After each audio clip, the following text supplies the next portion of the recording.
ব্রিজটা তখন যখন দিল তখন আমরা কয়েকজন মানুষ আইছিলাম, কোনো ব্রিজটা দেওয়ার কথা ছিল জানি মুরগনে আঙ্গুরি মুরগার তো মানুষ নাই, টাউনে বড় বড় চাহিদা হইলো, গয়লা আসলের মানুষ, যে দূর মানুষ তারা আইনা এই বাড়িতে দিল। আঙ্গুর অবস্থা ওগুলো কাহিল।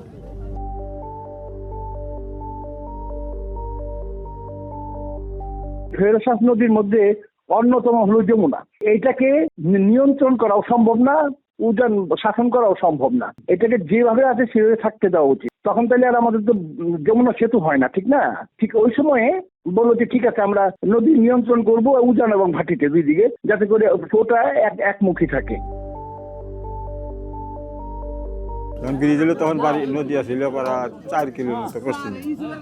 ওই ব্রিজ হওয়ার পরে বাংতি মনে করে বাড়ি ভাঙে আমরা সর্বহারা গেছে, সব নদীর ভিতরে গেছে।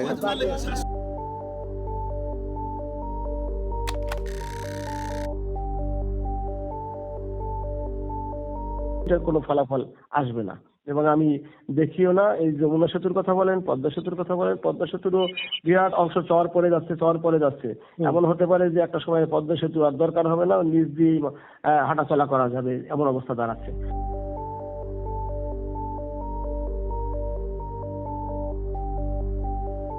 সব ভাঙ্গে বিলীন হয়ে গেছে, সব বাড়িঘর তাদের হয়ে গেছে, কেউ তামাই গেছে, কেউ চরে গেছে, কেউ ছান গেছে, তাদের হয়ে গেছে।